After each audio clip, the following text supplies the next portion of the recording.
मैंने सुना है कि एक रात ऐसा हुआ, एक पति घर वापस लौटा थका मादा यात्रा से। प्यासा था, थका था, आकर बिस्तर पर बैठ गया। उसने अपनी पत्नी से कहा कि पानी ले आ, मुझे बड़ी प्यास लगी है। पत्नी पानी लेकर आई, लेकिन वह इतना थका मादा था कि लेट गया, उसकी नींद लग गई। तो पत्नी रात भर पानी का गिलास लिए खड़ी रही बिस्तर के पास। क्योंकि उठाए तो ठीक नहीं, नींद टूटेगी। खुद सो जाए तो ठीक नहीं, पता नहीं कब नींद टूटे और पानी की मांग उठे, क्योंकि पति प्यासा सो गया है।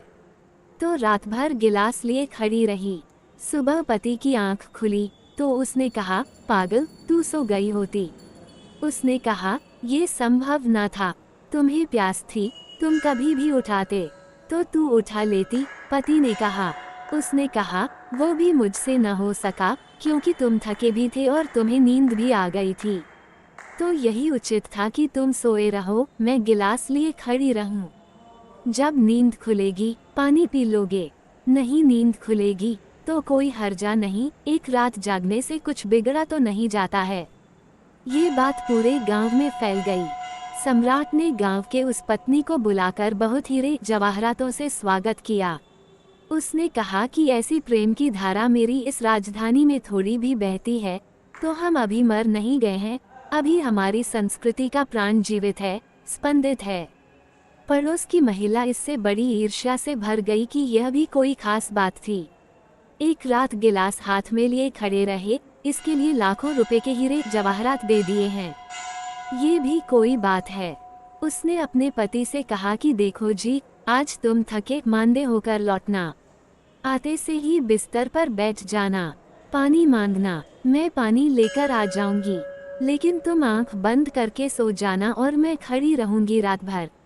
और सुबह जब तुम्हारी आंख खुले तो तुम इस तरह के वचन मुझसे बोलना कि तू क्यों रात भर खड़ी रही, तू उठा लेती। मैं कहूंगी, कैसे उठा सकती थी, तुम थके मांदे थे, कि तू सो जाती। तो मैं कहूंगी, कैसे सो जाती, तुम्हें प्यास लगी थी। और इतने जोर से यह बात चाहिए कि पड़ोस में लोगों को पता चल जाए, सुनाई पड़ जाए, क्योंकि यह तो हद हो गई।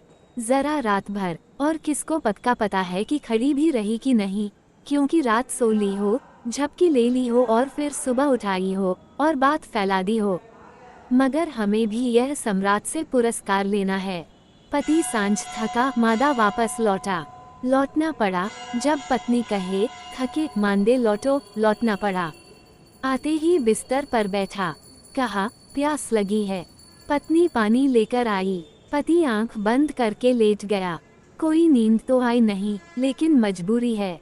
जब पत्नी कहती है तो मानना पड़ेगा। और फिर लाखों करोड़ों के हीरे जवाहरात उसके मन को भी भा गए। अब पत्नी ने सोचा कि बाकी दृश्य तो सुबह ही होने वाला है। अब कोई रात भर बेकार खड़े रहने में भी क्या सार है, और किसको पता चलता है कि खड़े रहे कि नहीं खड़े रहे। वह भी सो गई गिलास विलास रखकर। सुबह उठकर उसने जोर से बातचीत शुरू की कि पड़ोस जान ले। सम्राट के द्वार से उसके लिए भी बुलावा आया तो बहुत प्रसन्न हुई, लेकिन जब दरबार में पहुंची तो बड़ी हैरान हुई। सम्राट ने वहां कोड़े लिए हुए आदमी तैयार रखे थे और उस पर कोड़ों की वर्षा करवा दी। वह चीखी चिल्लाई कि यह क्या अन्याय है, एक को हीरे जवाहरात, मुझे कोड़े, किया मैंने भी वही है। सम्राट ने कहा, किया वही है, हुआ नहीं है, और होने का मूल्य है, करने का कोई मूल्य नहीं है। और जीवन में ये रोज होता है। अगर हृदय में स्पंदन न हो रहा हो तो तुम कर सकते हो, लेकिन उस करने से क्या अर्थ है। सारे मंदिर, मस्जिद, गिरजे, गुरुद्वारे कर रहे हैं, धर्म क्रियाकांड है, हो नहीं रहा है। गीता पढ़ी जा रही है कि नहीं जा रही है, हो नहीं रही है। तुमने सुन लिया है कि गीता को पढ़ने वाले पाप से मुक्त हो गए, मोक्ष को उपलब्ध हो गए।